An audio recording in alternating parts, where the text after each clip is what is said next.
Jennifer Lawrence has a new movie coming out alongside Robert Pattinson called Die My Love. And it is described just as a portrait of a woman engulfed by love and madness. No further explanation. It's only been released to critics, giving it early reviews at this point. It's in theaters in November, but they have just released a sneak peek, a clip that's getting a lot of attention on X right now, where Jennifer Lawrence and Robert Pattinson are getting accused of overacting. They are apparently in this toxic relationship in the movie. It's being called Marriage Story from Temu, like Marriage Story for Tumblr chicks, maybe. Okay. And they are in an argument, and people are arguing now about whether this is a realistic depiction of a toxic, dysfunctional household and relationship. So let's react first, and we'll get our thoughts together.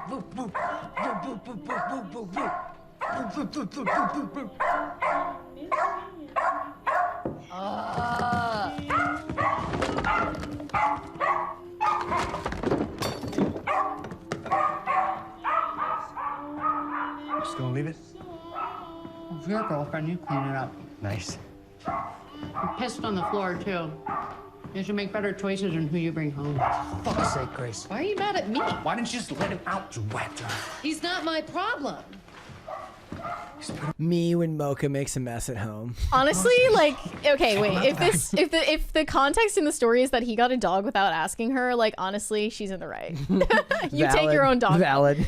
Okay. Until he gets used to where he is. Yeah, I'm not gonna train your fucking dog. Have a baby. No shit. I can't. This place is a fucking hole. And you moved us into it. I am working. And when I come home, I'm the one cleaning everything up. Ooh, domestic labor. Well, she's doing all the emotional labor. This is a hot button issue. Weak, let me shower you in medals. Shut up. You have an ashtray on the carpet. You don't think the baby's eating that shit? Shut Move us into the house where your uncle shot himself up the fucking ass. Oh my God. Up the ass. Up the fucking ass. His uncle shot himself in the ass? Maybe What's maybe going with a on? needle. Maybe with a needle. I don't know. I'm so I confused. knew it.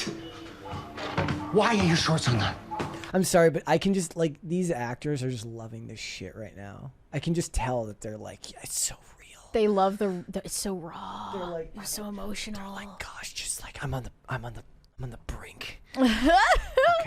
Why do you not have your shorts on? Shut up.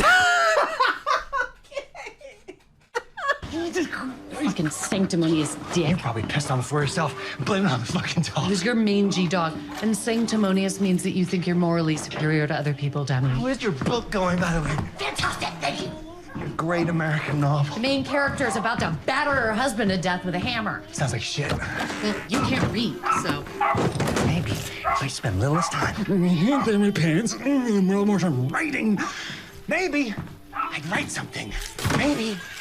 My hands are down my pants because you put your dick everywhere except there, asshole!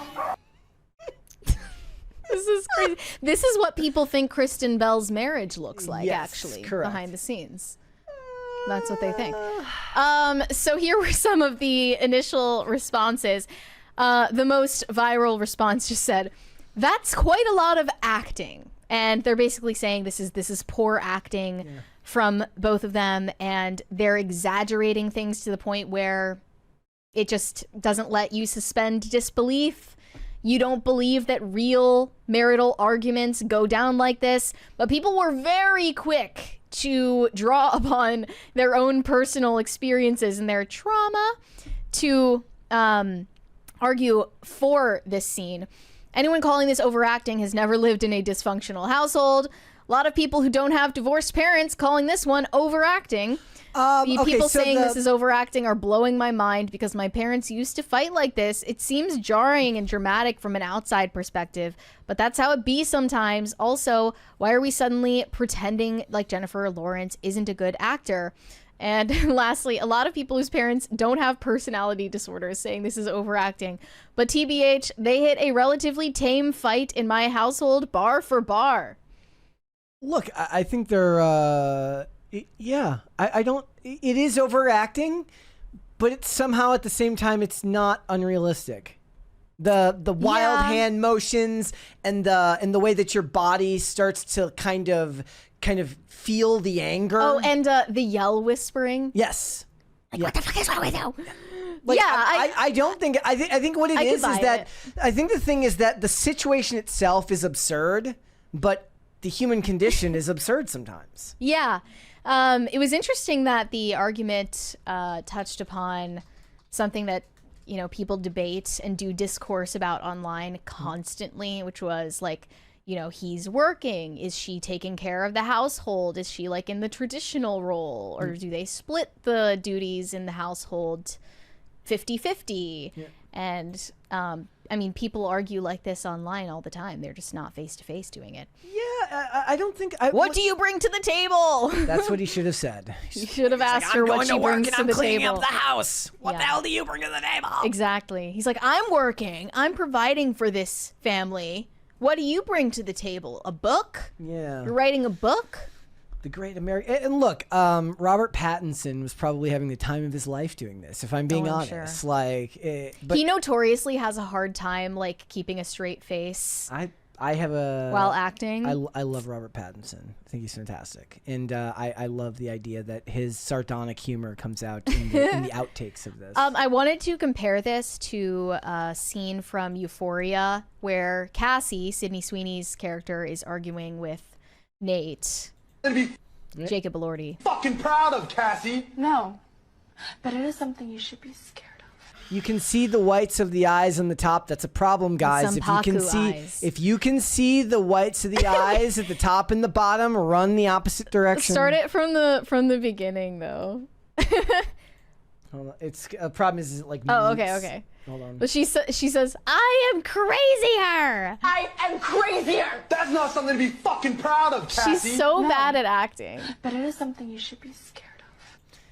I mean, that's what we love about her. We love that she's not Sydney that good at Sweeney acting. cannot act. That's fine. Doesn't bother me. Sorry to say it, but it's not her strong suit. Marketing is more her strong suit. Yep. Maybe doing commercials. That's Yeah. another strong suit. She cannot act. Jennifer Lawrence, on the other hand, I do think she's a good actress. See, in my headcanon, all Robert Pattinson roles are connected, and it's all one cinematic universe. So Batman, Tenet, Twilight, Mickey 17, The Lighthouse. It's all the same person. You know, I wish Edward and Bella got in fights in Twilight. That would have been really interesting to watch. What would they- Vampires, like having a Yeah. domestic violence dispute. I'm all for it. The thing is, we're watching a scene that they should not have released in promotion of the film because this is a scene that has to feel earned. Yes. After You it's have to- had like an hour and a half of build up. This is a problem in film Twitter to begin with. Is like somebody will show you something and be like, "Look how stupid this looks like," and then you realize that because you haven't watched the rest of the movie, you're not emotionally invested in the way you would have been if you followed it up, and saw it in context. Like no context movie scenes is oftentimes a problem. Exactly. And since the comparisons are being drawn to Marriage Story with Adam Driver and Scarlett Johansson, they're saying, "Oh, you loved this when they did it in Marriage Story." No, I didn't. I thought that was corny as hell. Like I didn't like that either. A good example of a time where it comes off hilarious if you've never seen the movie. If you've ever seen the scene from Heat where Al Pacino goes, because she's got a great ass. And in the movie, he's playing like basically they wrote it without telling you that he's like got a coke problem, so he's volatile, he's on edge, and his eyes get super wide, and he says it, and it sounds ridiculous if you just see the clip on its own, but in the context of the movie, it makes perfect sense. Yeah. Again, it has to have the proper context, and we're not sure what that is yet, obviously. I do worry about the dog. I hope that there were no dogs hurt in the making I'm of this sure the film. dog was fine. And most of that barking, I'm sure, was ADR after the fact that they added in there after. Yeah. Yep. That's look. Anything advertised by Mubi isn't gonna get it's a big no from me, dog. But They're it's on Mubi, which is now the preeminent alt indie film streaming platform. oh god. I think that's where they put Anora. Wait, do you have to have like a Letterboxd account just to Probably. be on there? Yeah, you have to log in via Letterboxd. No, thank you. That's how you verify that you are in fact media literate. Yeah. Trademark. But they are on the press run for this movie right now, and Jennifer Lawrence was doing an appearance on the Graham Norton show on Friday. And she detailed a funny interaction that she had with Robert Pattinson, which they're supposed to do, Yeah. give them little tidbits and, They and love that cute stuff. stories. She said, I had my girlfriends over. We were in our pajamas. We were watching Little Women in December. And she recalled Robert Pattinson calling her during her girls' night. He was like, hey, I just wrapped something like a block away from you. And I was like, OMG, because Rob is one of the girls. He wants to gossip. He's just one of the gals. So I was like, come over. And she said, he comes in, I give him a hug, and he's like, do you have any food? I'm so hungry. And I said, yeah, come in. And the only food she had was already in the garbage. Am I supposed to believe you just don't have any food Look, except... any time they tell these stories, like these novel stories of celebrities, I just assume they're See, all fake. I find that movie scene more believable than the story she's telling while promoting the movie. She says he goes to the bathroom and I have food, but it's in the trash. So while he was in the bathroom, I was just like pulling food out of my garbage can. And she added that once he returned, he just started eating the food.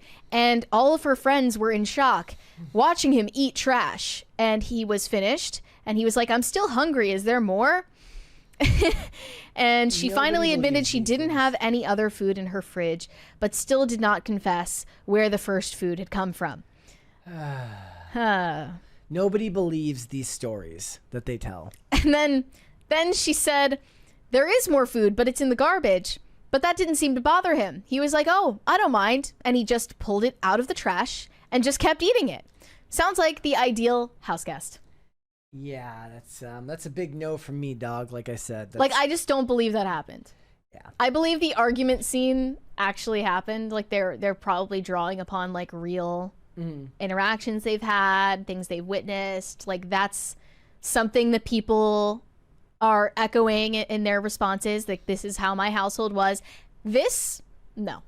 I don't believe all of the cutesy stories that they tell on talk shows. No, The late night shows are so phony. It makes me roll my eyes. It's such a pet peeve of mine. It's also like a false, like I'm like, ooh, maybe this will be good for the. Nope, they're lying. It's like they're all trying to be Larry David and Curb Your Enthusiasm.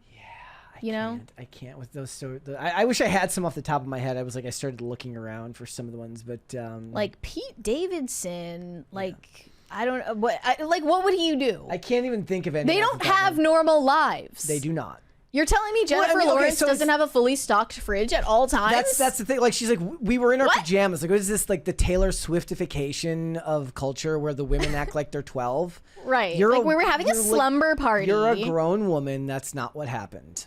I Nobody just- believes you. No. Thanks for watching. Listen to full episodes of Pop Culture Crisis on Spotify. Keep up with us on social media and make sure you subscribe and ring that bell so you never miss the show. Bye, guys.